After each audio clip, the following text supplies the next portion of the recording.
ആശ്വാസം നേടാം. ഹൃത്തിനുള്ളിൽ ജീവൻ നൽകും വചനം, തിരുവചനം. പിതാവിൻ്റെയും പുത്രൻ്റെയും പരിശുദ്ധാത്മാവിൻ്റെയും നാമത്തിൽ ആമേൻ. കർത്താവായ യേശുവേ, ഞങ്ങൾ അങ്ങേക്ക് നന്ദി പറഞ്ഞ് പ്രാർത്ഥിക്കുന്നു. അങ്ങയുടെ ദിവ്യകാരുണ്യത്തിൻ്റെ അത്ഭുതം തിരിച്ചറിയാനും ദിവ്യകാരുണ്യ കേന്ദ്രീകൃതമായ ഒരു ജീവിതം നയിക്കാനും ഞങ്ങളെ സഹായിക്കുമാറാകട്ടെ. ദിവ്യകാരുണ്യ യേശുവേ, അവിടുന്ന് ഞങ്ങളെ സഹായിക്കുകയും അവിടുത്തെ അത്ഭുതത്തിന് ഞങ്ങൾ സാക്ഷികളാക്കുകയും ഞങ്ങളുടെ എല്ലാ ശൂന്യതയും മാറ്റി അവിടെ ഞങ്ങൾ വിശുദ്ധീകരിക്കുകയും ചെയ്യുമാറാകട്ടെ.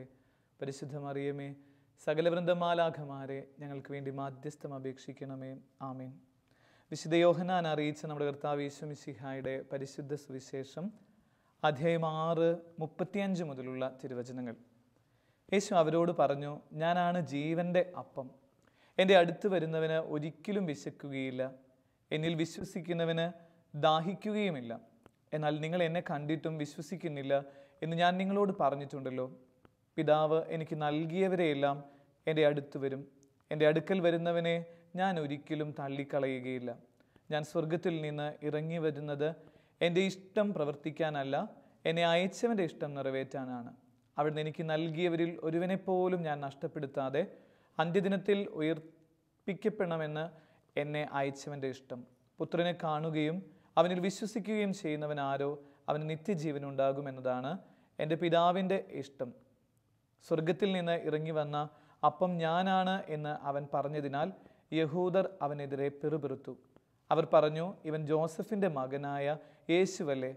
ഇവൻ്റെ പിതാവിനെയും മാതാവിനെയും നമുക്കറിഞ്ഞുകൂടെ? പിന്നെ എങ്ങനെയാണ് ഞാൻ സ്വർഗത്തിൽ നിന്നിറങ്ങി വന്നിരിക്കുന്നു എന്ന് ഇവൻ പറയുന്നത്? യേശു അവരോട് പറഞ്ഞു, നിങ്ങൾ പരസ്പരം പിറുപിറുക്കേണ്ടതില്ല. എന്നെ അയച്ച പിതാവ് ആകർഷിച്ചാലല്ലാതെ ഒരുവനും എൻ്റെ അടുക്കിലേക്ക് വരാൻ സാധിക്കുകയില്ല.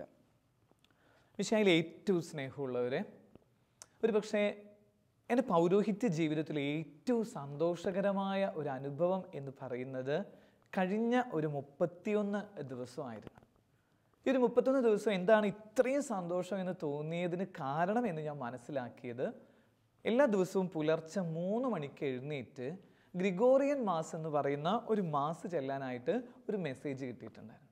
ചില കാര്യങ്ങൾക്ക് വേണ്ടിയിട്ട് അച്ഛൻ എങ്ങനെ ഒരു ഗ്രിഗോറിയൻ കുർബാന ഒരു ദേവാലയത്തിൽ ഒരു ബലിപീഠത്തിൽ ഒരേ സമയത്ത് അച്ഛൻ തന്നെ ചൊല്ലണം എന്നൊരു മെസ്സേജ് കിട്ടിയിട്ട് പുലർച്ചെ 3 മണിക്ക് വിശുദ്ധ കുർബാന ആരംഭിക്കുകയാണ്. 31 ദിവസത്തെ ഒരു നിയോഗം വെച്ചിട്ട്.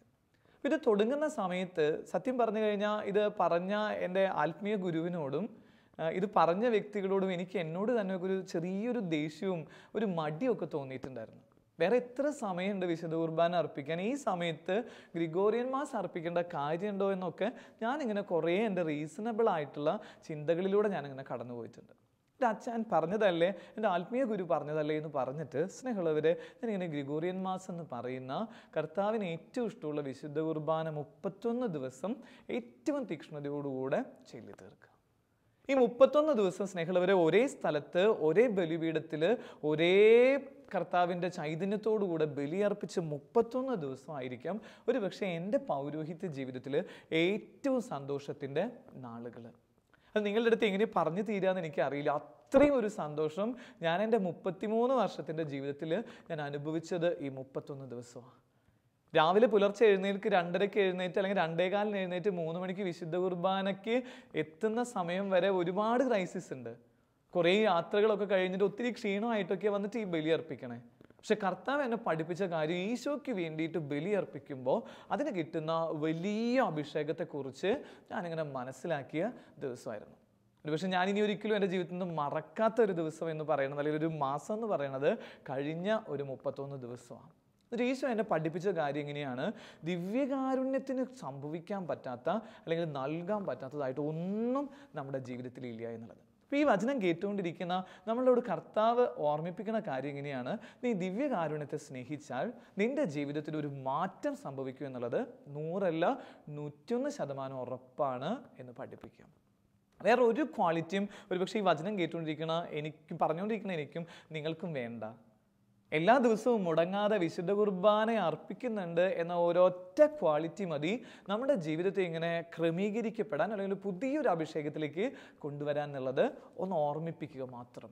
ഈ ഒരു സുവിശേഷത്തിൻ്റെ ഈ ഒരു വ്യാഖ്യാനം ഒരു ദൈവികമായ വചനത്തിൻ്റെ അധികം നിറവുകളെക്കാൾ ഉപരിയായിട്ട് ഈ കർത്താവിൻ്റെ വചനത്തിൻ്റെ ഈ വിശുദ്ധ കുർബാന അർപ്പിക്കുമ്പോൾ കിട്ടുന്ന 3-4 കാര്യങ്ങളെക്കുറിച്ച് മാത്രം അച്ഛൻ പങ്കുവയ്ക്കാൻ ആഗ്രഹിക്കുക. ഞാൻ ഈ ഒരു 31 ദിവസം ഗ്രിഗോറിയൻ മാസം എന്ന് പറയുന്ന അത് ഒരൊറ്റ നിയോഗത്തോടു കൂടെ അർപ്പിച്ചപ്പോൾ കർത്താവ് എനിക്ക് കാണിച്ചു തന്ന കാര്യം ഇങ്ങനെയാണ്: സഹായിക്കാനായിട്ട് ഒത്തിരി ദൂതന്മാരെ ഈ ദിവസങ്ങൾ കർത്താവ് പറഞ്ഞയച്ചു എന്നുള്ളതാണ്. ഈ 31 ദിവസം വിശുദ്ധ കുർബാന പുലർച്ചെ അർപ്പിച്ച് പുറത്തിറങ്ങുമ്പോൾ സ്നേഹമുള്ളവരെ, എനിക്കറിയില്ല എങ്ങനെയാണ് ഇത്രയും അധികം ബന്ധങ്ങൾ സ്നേഹത്തോടുകൂടെ സഹായിക്കാനായിട്ടും നമ്മളെ ചേർത്ത് പിടിക്കുന്ന ബന്ധങ്ങളുടെ ഒരു ഊഷ്മയുടെ സഹായത്തിന് ദൂതന്മാരെ നൽകുന്ന ദിവസങ്ങളായിരുന്നു ഇത്.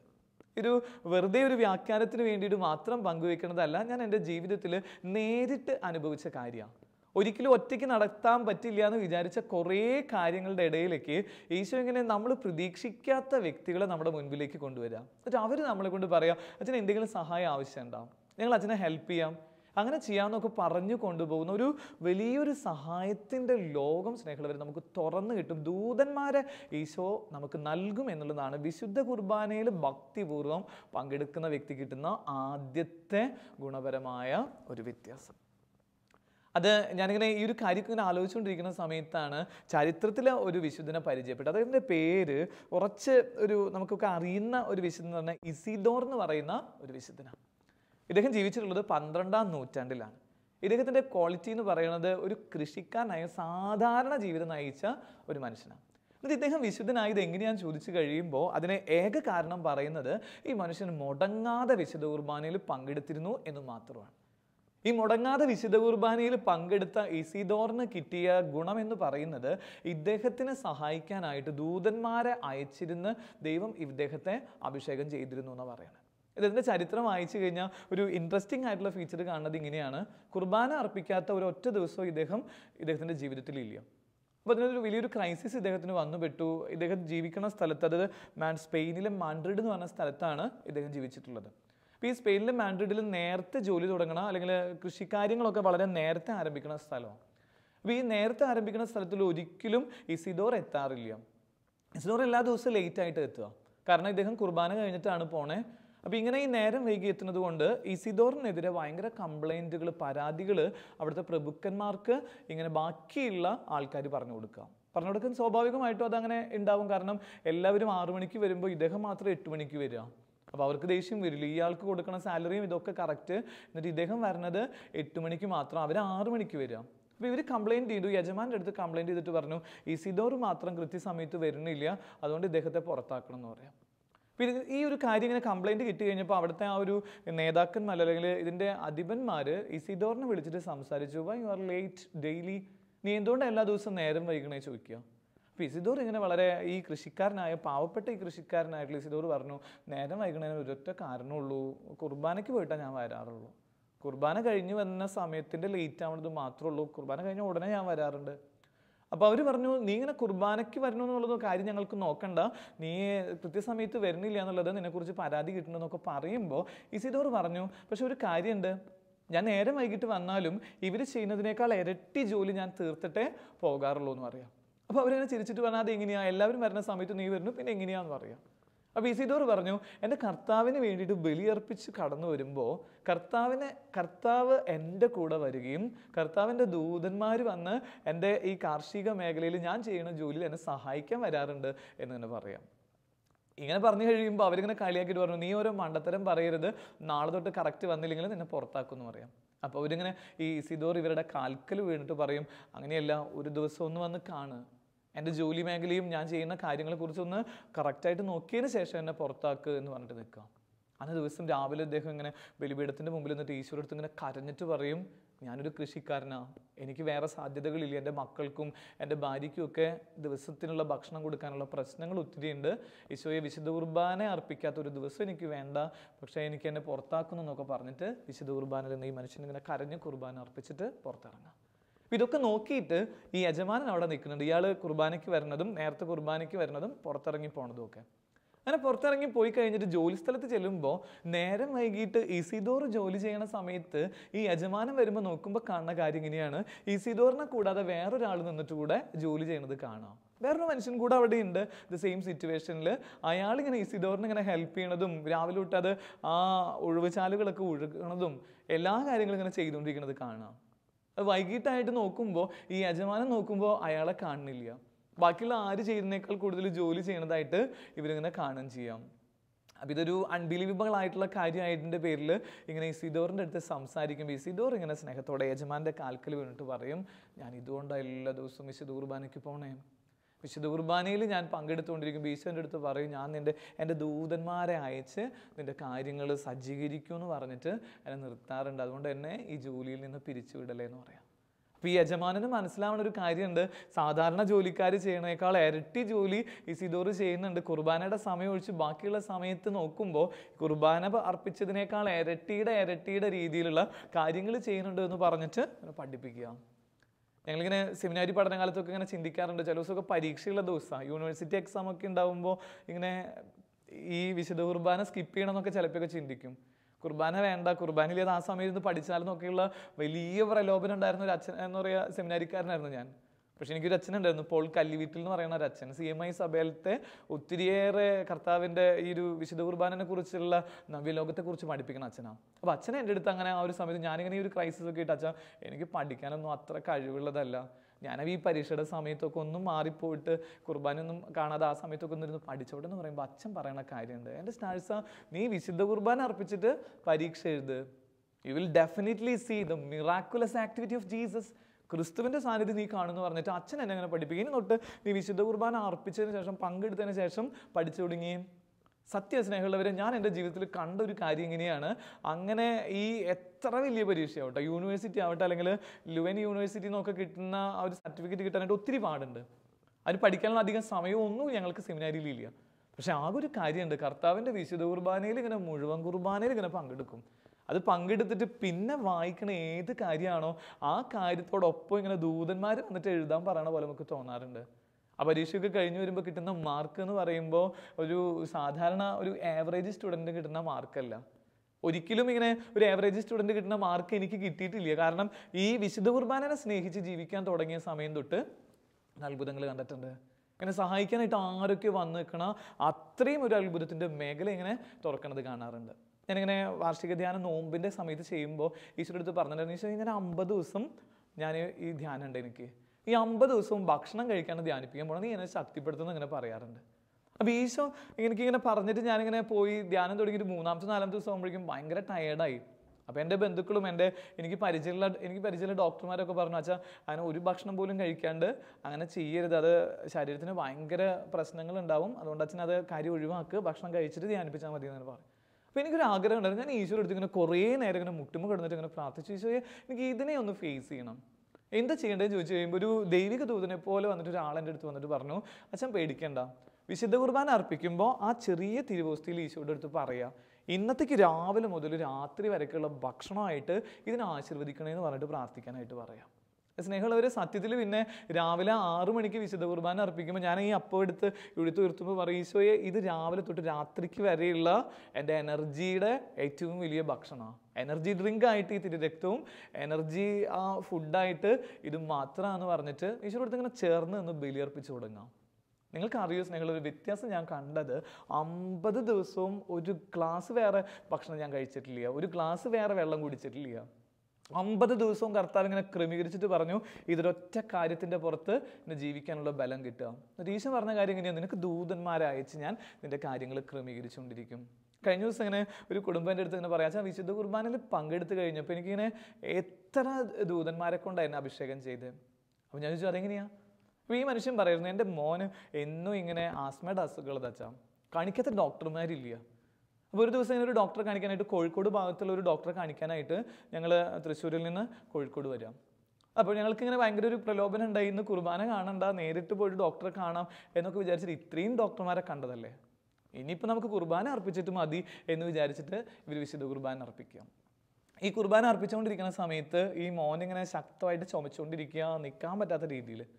അപ്പോൾ ഈ ചുമച്ചുകൊണ്ടിരിക്കുന്ന ഈ മോനെ നോക്കിയിട്ട് ഒരു സിസ്റ്റർ നിൽക്കുന്നുണ്ട്. ഈ മനുഷ്യൻ പറഞ്ഞിരിക്കുന്ന വെച്ചാൽ കുർബാന കഴിഞ്ഞ് കഴിഞ്ഞപ്പോൾ ഈ സിസ്റ്റർ ഇവനെ വിളിച്ചിട്ട് പറഞ്ഞു, മോൻ്റെ പേരെന്താ, കാര്യങ്ങളൊക്കെ ചോദിച്ചതിന് ശേഷം ഈ സിസ്റ്റർ പറഞ്ഞു, നിങ്ങളൊന്ന് മഠത്തിലേക്ക് വരുമെന്ന് പറഞ്ഞിട്ട് ആ സിസ്റ്റർ ഇങ്ങനെ ഈ കുടുംബത്തെ മഠത്തിലേക്ക് കൊണ്ടുപോകാം.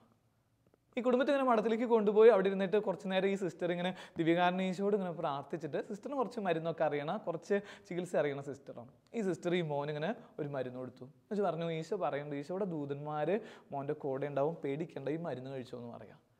സ്നേഹമുള്ളവരെ, ഇതൊരു സാക്ഷ്യം പോലെയായിട്ട് ഈ പറയുന്ന കുടുംബൻ്റെ അടുത്ത് വന്ന് പറഞ്ഞ കാര്യം എന്താണെന്നറിയോ? അച്ഛാ, ഞങ്ങൾ അന്ന് ആ വിശുദ്ധ കുർബാന അർപ്പിച്ച് തീക്ഷ്ണതയോടുകൂടെ അർപ്പിച്ചിട്ട് മോന് ഈ ഭക്ഷണം കൊടുക്കണ പോലെ ഈ ആസ്മയുടെ ഗുളികയോ അല്ലെങ്കിൽ വേറെ ഒന്നുമില്ല, ഇതൊരു ചെറിയ എന്തോ ഒരു കാര്യം സിസ്റ്റർ പോയിട്ട് അവരുടെ തോട്ടത്തിൽ നിന്ന് പറിച്ചു കൊടുത്തത് ഒന്ന് കശക്കി തിരുമ്മി അത് ഈ മോൻ്റെ നാവിൻ്റെ തുമ്പിൽ വെച്ച് കൊടുത്തിട്ടുള്ളൂ. വേറെ വലിയ വലിയ മരുന്നുകളോ അല്ലെങ്കിൽ വലിയ പൈസയുടെ കാര്യങ്ങളോ ഞങ്ങൾ എത്ര പൈസ ഈ മോന് വേണ്ടി ചിലവാക്കിയിട്ട് ഞങ്ങൾക്കറിയില്ല. അത്രയും പൈസ ചിലവാക്കിയിട്ടുള്ളതാ. അതൊന്നും മാറാതിരിക്കേണ്ടായിരുന്ന കാര്യമാണ്. ഈ വിശുദ്ധ കുർബാനയിൽ പങ്കെടുത്ത് കഴിഞ്ഞൊരു ദൂതനെ പോലെ ഈ ഒരു സിസ്റ്ററിനെ സിസ്റ്റർ തന്ന കുറച്ച് ഈ പറയണ പച്ച എന്ന് പറയുന്ന രീതിയിലുള്ള ഏതോ ഒരു ചെടിയുടെ ഇലയുടെ നീര് കുടിച്ചു കഴിഞ്ഞോട് കൂടിയിട്ട് ഇത്രയും വർഷം കഴിഞ്ഞിട്ട് ഈ മോന് പ്രശ്നമില്ല എന്ന് പറയാം. എന്നിട്ട് ഇവർ ഒരൊറ്റ സ്വരത്തിൽ പറയണ കാര്യം ഇങ്ങനെയാ, വെച്ചാൽ അത് വിശുദ്ധ കുർബാനയിൽ പങ്കെടുത്തപ്പോൾ ഈശോ ഞങ്ങൾക്ക് ദൂതന്മാരെ തന്നതിൻ്റെ നേരിട്ട് സാക്ഷിയാന്ന് പറഞ്ഞിട്ട് സ്നേഹമുള്ളവരെ ഇങ്ങനെ വെളിപ്പെടുത്തിക്കൊണ്ടിരിക്കുകയും. അപ്പോൾ ആദ്യത്തെ കാര്യം ഇങ്ങനെയാണ്, ഈശോ വിശുദ്ധ കുർബാനയിൽ പങ്കെടുക്കുന്ന എല്ലാ മക്കൾക്കും പിന്നെ നീ വരുമ്പോൾ ഒരു പക്ഷെ നീ ഒറ്റയ്ക്കായിരിക്കും വരുന്നുണ്ടാവുക, പക്ഷെ നീ തിരിച്ചു പോണത് തനിച്ചല്ല, ദൂതന്മാരെ കൊണ്ട് അവിടെ നിന്ന് നടക്കും. ഇത് രണ്ടാമത്തെ കാര്യം എന്നുള്ളത്, നീ അത്ഭുതങ്ങളുടെ പെരുമഴക്കാലം കാണും എന്നുള്ളതാണ്. ആ ബിനോജച്ചിൻ്റെ പാട്ടിൻ്റെ വരിയൊക്കെ വളരെ കൃത്യമാണ്. അച്ഛൻ പാടുന്നില്ലേ, എന്തൊരത്ഭുതമാ ഇതെന്തൊരത്ഭുതമാ ദൈവമെൻ അരികിലായി നാവിലിന്നിതാ. ശരിക്കും അതൊരു അത്ഭുതത്തിൻ്റെ അപ്പമാണെന്നുള്ളത് തിരിച്ചറിഞ്ഞോ സ്നേഹമുള്ളവരെ? ശരിക്കും അത്ഭുതത്തിൻ്റെ അപ്പം. അത്ഭുതങ്ങൾ തീരണില്ല എന്ന് പറയണ പോലത്തെയുള്ള അത്രയും അത്ഭുതങ്ങൾ. ദിവ്യകാരുണ്യ അത്ഭുതത്തെക്കുറിച്ച് പറഞ്ഞ സ്നേഹമുള്ളവരെ ഏതാണ്ട് ഒരു അത്രയധികം ടോക്കുകൾ പറയാനുള്ള ദിവസങ്ങൾ, കാര്യങ്ങൾ, ഈ ദിവസങ്ങൾ കർത്താവ് വിശുദ്ധ കുർബാന അർപ്പിച്ചിട്ട് അത്ഭുതങ്ങൾ കാണിച്ചുകൊണ്ടിരിക്കുക. വിശുദ്ധ കുർബാനയിൽ പങ്കെടുക്കുന്ന വ്യക്തിക്ക് ഒന്ന് ഈ ദൂതന്മാരുടെ സാന്നിധ്യം കിട്ടും, രണ്ട് നിൻ്റെ ജീവിതത്തിൽ ഇങ്ങനെ അത്ഭുതങ്ങൾക്ക് സാക്ഷിയായിട്ട് തീരുന്നുള്ളതാണ്. ഈ കഴിഞ്ഞ ദിവസം ഞാൻ കണ്ടൊരു അത്ഭുതം എന്താണെന്നറിയോ? ഒരു വീട്ടിൽ പ്രാരാബ്ദമുള്ള ഒരു മോളാണ്, സാമ്പത്തികമായിട്ടുള്ള ഒത്തിരി പ്രശ്നമുള്ളത്, അപ്പച്ചനാണെങ്കിൽ മാറിപ്പോയി താമസിക്കണ ഒരൊറ്റ മോളേ ഉള്ളൂ, വീട് ജപ്തി നോട്ടീസ് ഒക്കെ കാണും. അപ്പോൾ ആ സമയത്താണ് ഇവൾക്ക് ഖത്തറിലേക്ക് പോകാനുള്ള അല്ലെങ്കിൽ പുറത്തേക്ക് പോകാനുള്ള ഒരു ഇത് കിട്ടുന്നത്. ഏതാണ്ട് 2.5 ലക്ഷം രൂപ സാലറി കിട്ടുന്ന ഒരു ജോബ് ഓപ്പർച്യൂണിറ്റി. ഭയങ്കര സന്തോഷമായിട്ട് ഇങ്ങനെ വന്നു. അവളിങ്ങനെ ദിവ്യകാരുണ്യത്തെ സ്നേഹിക്കണ മോള് ഇങ്ങനെ പറഞ്ഞു, അച്ഛൻ എനിക്കിങ്ങനെ ജോലി കിട്ടുന്നുണ്ട്, അച്ഛൻ പ്രാർത്ഥിക്കണമെന്നൊക്കെ പറഞ്ഞ് അങ്ങനെ ഇരിക്കുന്ന സമയത്ത് പോകാനായിട്ട് അതിൻ്റെ മെഡിക്കലിൻ്റെ ടെസ്റ്റ് ആ ടെസ്റ്റിന് പോകണതിൻ്റെ 2 ദിവസം മുമ്പ് ഇവൾക്ക് TB കിട്ടുക. TB കിട്ടി ഒരു രക്ഷയില്ലാത്ത രീതിയിൽ ആകെ സങ്കടമായിട്ട് വന്നിട്ട് പറഞ്ഞു, വെച്ചാൽ TBയിൽ ഒരു സാധ്യതയില്ല, സ്കാനിൻ്റെ റിപ്പോർട്ടിൽ അതിലൊരു സ്കാർ കണ്ടാൽ പിന്നെ പോകാനായിട്ട് പറ്റില്ല, നമുക്കിവിടുന്ന് കടക്കാനുള്ള പറ്റില്ല എന്ന് പറഞ്ഞിട്ട് ഈ മോളിങ്ങനെ ഭയങ്കര സങ്കടത്തോടെ കരയാം. അപ്പോൾ അങ്ങനെ കരഞ്ഞുകൊണ്ടിരിക്കുന്ന സമയത്ത് കർത്താവിൻ്റെ വാചനം എടുത്തു കഴിഞ്ഞ് പറഞ്ഞു, കർത്താവിന് പരിഹരിക്കാൻ പറ്റാത്ത പ്രശ്നമില്ല, വിശുദ്ധ കുർബാനയിൽ ഈ മോളെ സമർപ്പിച്ച് ദിവ്യഗാനത്തിന് മുമ്പിലിരുന്ന് പ്രാർത്ഥിക്കാനായിട്ട് ഇവരോട് പറയാം. അപ്പോൾ ഒരു കാര്യം പറഞ്ഞു, ഇവൾ സ്കാൻ ചെയ്ത് കഴിഞ്ഞിട്ട് അതിൻ്റെ റിപ്പോർട്ട് മേടിച്ചുകൊണ്ടിരാൻ പറയാം. ഇവൾ ഈ 2 കാര്യം ചെയ്തു. വിശുദ്ധ കുർബാനയുടെ മുമ്പിലിരുന്ന് ജൂബിലിയിലുള്ള ആ കർത്താവിൻ്റെ ദിവ്യകാരുണ്യത്തിൻ്റെ മുൻപിലിരുന്ന് മണിക്കൂറുകൾ ഇവൾ പ്രാർത്ഥിച്ചു, സ്കാൻ ചെയ്തു, റിസൾട്ട് നോക്കി കഴിഞ്ഞപ്പോൾ അതിലിങ്ങനെ ഈ സ്കാർ കിടക്കുന്നുണ്ട്.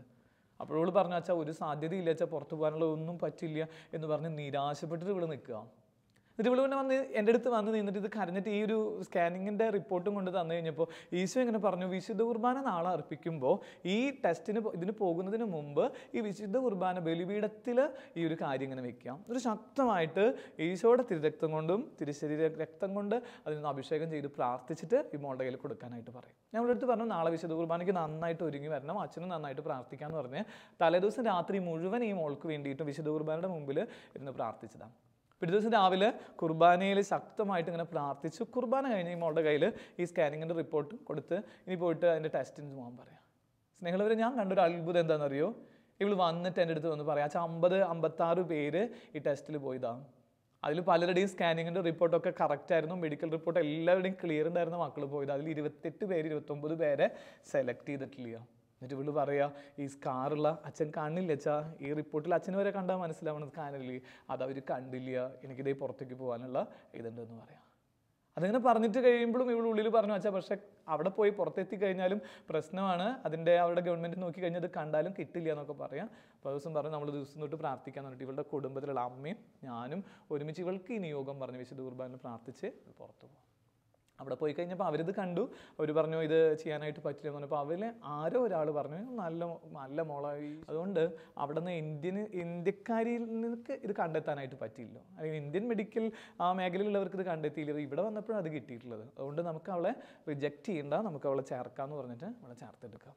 അത് കഴിഞ്ഞ് ഇവളിങ്ങനെ സന്തോഷത്തോടെ കഴിഞ്ഞപ്പോൾ ഏതാണ്ട് 1-2 വർഷമായിട്ട് നിൽക്കുമ്പോൾ ഇവൾ അടുത്ത് വന്നിട്ട് കഴിഞ്ഞ ദിവസം ഇങ്ങനെ വന്നിട്ട് പറയാ വെച്ചാൽ അന്ന് വിശുദ്ധ കുർബാനയുടെ മുമ്പിലിരുന്ന് പ്രാർത്ഥിച്ചതിൻ്റെ അത്ഭുതങ്ങൾ തീർന്നില്ല അച്ഛാ, എനിക്കൊരിക്കലും ഇങ്ങനെ ഒരു ഭർത്താവിനെ കിട്ടുമെന്ന് ഞാൻ പ്രതീക്ഷിച്ചല്ല. എന്നിട്ട് ഇവളുടെ ഭർത്താവിനെ ഇങ്ങനെ കാണിച്ചു തന്നിട്ട് പറയും ഈശോനെ സ്നേഹിക്കുന്ന ഒരു ഭർത്താവിനെ എനിക്ക് കിട്ടി, എൻ്റെ കുടുംബത്തിൻ്റെ കടബാധ്യത മാറി, ഇത്രയേറെ പ്രശ്നങ്ങളുണ്ടായിരുന്നു, എൻ്റെ ലൈഫിൽ തന്നെ ഒരു മാറ്റമായി എന്നൊക്കെ പറഞ്ഞിട്ട് ഇവളിങ്ങനെ അത്ഭുതത്തിൻ്റെ സാക്ഷിയായിട്ട് തീർന്നുകൊണ്ടിരിക്കുക. എത്ര അത്ഭുതങ്ങൾ വേണം സ്നേഹമുള്ളവരെ. കഴിഞ്ഞ ദിവസം ഞങ്ങൾ ആ ഗ്രിഗോറിയൻ മാസം അർപ്പിക്കുന്ന സമയത്ത് എൻ്റെ പള്ളിയിൽ ഞാനിങ്ങനെ പറഞ്ഞു, പുലർച്ചെ 3 മണിക്ക് 100-100ഓളം പേര്, 100 വീട്ടുകാരുടെ ഇടവകയിൽ 100 പേരൊക്കെ ആ ഒരു രാവിലെ പുലർച്ചെ 3 മണിക്ക് വന്ന് നിന്നിട്ട് കരഞ്ഞിട്ട് ഇങ്ങനെ പ്രാർത്ഥിക്കുമ്പോൾ ഒരു ദിവസം പറഞ്ഞു ഒരു മോനെ 17 വയസ്സുള്ള ഒരു മോനെ കാണാനില്ല, എവിടെയൊക്കെ തെരഞ്ഞിട്ടും കാണില്ല എന്ന് പറഞ്ഞാൽ അത്രയും പ്രശ്നമായിട്ട് എല്ലായിടത്തും കേസും കൂട്ടായിട്ട് നിൽക്കുക. ഞങ്ങളിങ്ങനെ പ്രാർത്ഥിച്ച് 31-ാം തീയതിക്ക് മുമ്പ് ഈ മോനെ ഈശോയെ ഞങ്ങൾക്ക് തരണം എന്ന് പറഞ്ഞിട്ട് ദിവ്യകാരണത്തിന് മുമ്പിൽ ഇരുന്ന് പ്രാർത്ഥിക്കുക.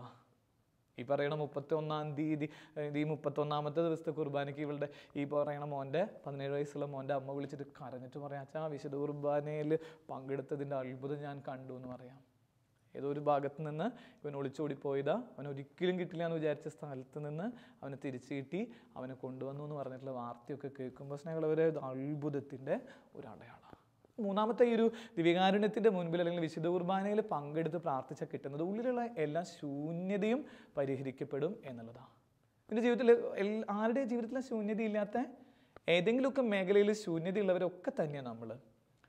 ഈ ശൂന്യതയെ പരിഹരിക്കാൻ ലോകത്തിലെ എന്ത് വസ്തുവിനെ കൊണ്ട് നിനക്ക് നിറച്ചാൽ പറ്റില്ല എന്നുള്ളത് മനസ്സിലാക്കിക്കോ. എല്ലാ ഹാപ്പിനെസ്സും മൊമെൻ്ററി ഹാപ്പിനെസ്സാ. What you mean by the momentary happiness? That means കുറച്ച് നേരം നിനക്ക് സന്തോഷം തരും. After we will feel guilty. കുറച്ച് നേരം കഴിയുമ്പോൾ നിനക്കൊരു കുറ്റബോധം തോന്നണ സന്തോഷം നിനക്ക് കിട്ടാനുള്ളൂ. നീ ഒരു ഐസ്ക്രീം കഴിക്കുമ്പോൾ എങ്ങനെയാണ്? ഐസ്ക്രീം കഴിക്കുന്ന സമയത്ത് ഒരു ടേസ്റ്റ് ഉണ്ട്, 2-ാമത്തെ ഐസ്ക്രീം കഴിച്ചു, 3-ാമത്തെ കഴിച്ചു, പക്ഷെ ഒരു 10-ാമത്തേക്ക് ആകുമ്പോഴേക്കും യു ഫെഡ് അപ്പ്, നിനക്ക് മതിയായി. പക്ഷെ വിശുദ്ധ കുർബാന എന്ന് പറയുന്ന കാര്യം അങ്ങനെയല്ല. അതിൻ്റെ ജീവിതത്തിൻ്റെ എല്ലാ ശൂന്യതയും എടുത്തു മാറ്റുന്നതാണെന്ന് മനസ്സിലാക്കിക്കോ. വിശുദ്ധ കുർബാനയ്ക്കൊക്കെ പോകാനായിട്ട് മടികൾ ഒത്തിരി മക്കൾ ഇന്ന് രൂപപ്പെടുക. നമ്മുടെ പള്ളികളിലും പ്രത്യേകിച്ച് ഇങ്ങനെ വിദേശത്തൊക്കെ ദിവസങ്ങളിൽ കേട്ടുകൊണ്ടിരിക്കുന്നത് ഒരു 10-25 പേര് പോലും ഇല്ല എന്ന് പറഞ്ഞുകൊണ്ടിരിക്കുക. മഴക്കാലമൊക്കെ വരുമ്പോൾ പള്ളിയിൽ പോകണം എത്ര പേരുണ്ട് സ്നേഹമുള്ളവരെ.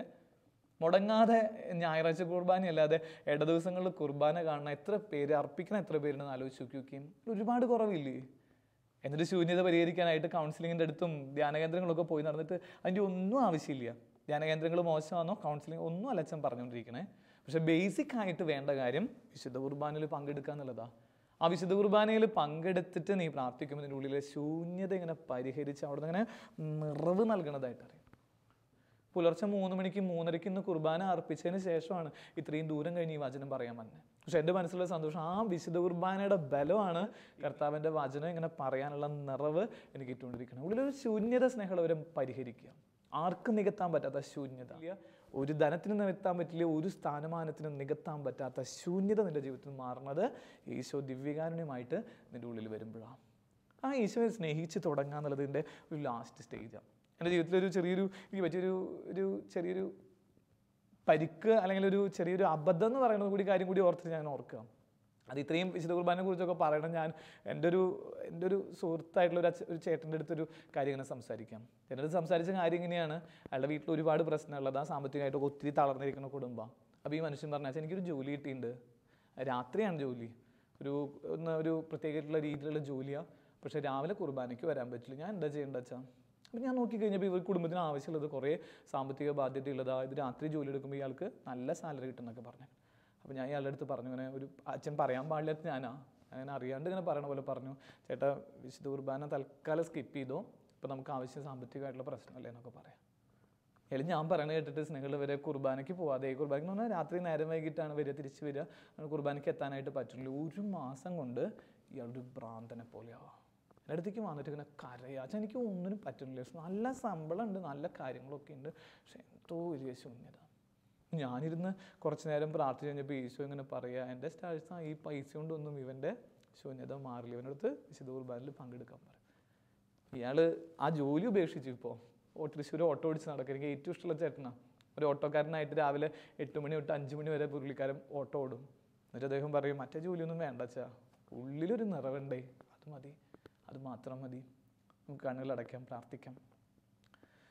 ഈ വചനം കേട്ടുകൊണ്ടിരിക്കുന്ന എല്ലാ മക്കളുടെയും കുടുംബത്തിലേക്ക് ദിവ്യകാരുണ്യ ഈശോയെ ഇന്ന് കടന്നു വരണമേന്ന് പ്രാർത്ഥിക്കുന്നു. വിശുദ്ധ കുർബാനയുടെ ചൈതന്യത്താൽ ഞങ്ങളുടെ ജീവിതത്തിലുള്ള എല്ലാ പ്രശ്നങ്ങളും പരിഹരിച്ച് ഞങ്ങളുടെ ഏകാന്തതയിലും ഞങ്ങളുടെ ഒറ്റപ്പെടലുകളിലും ഞങ്ങളുടെ രാത്രിയുടെ യാമങ്ങളിലും എല്ലാം അവിടുന്ന് ദൂതന്മാരെ അയച്ച് വിശുദ്ധീകരിക്കണമേ. വിശുദ്ധ കുർബാനയിൽ പങ്കെടുക്കുന്നതിൻ്റെ അത്ഭുതം വരുന്ന ആളുകളിൽ ഞങ്ങളുടെ കുടുംബത്തിലും അത് നിറവേറപ്പെടട്ടെ എന്ന് പ്രാർത്ഥിക്കുന്നു. ഉള്ളിലെ ശൂന്യത മാറ്റി ഞങ്ങളെ അവിടുത്തെ മക്കളാക്കി മാറ്റണമേ എന്ന് പ്രാർത്ഥിക്കുന്നു. നിത്യം പിതാവും പുത്രനും പരിശുദ്ധാത്മാവുമായ സർവേശ്വര എന്നേക്കും ആമേൻ.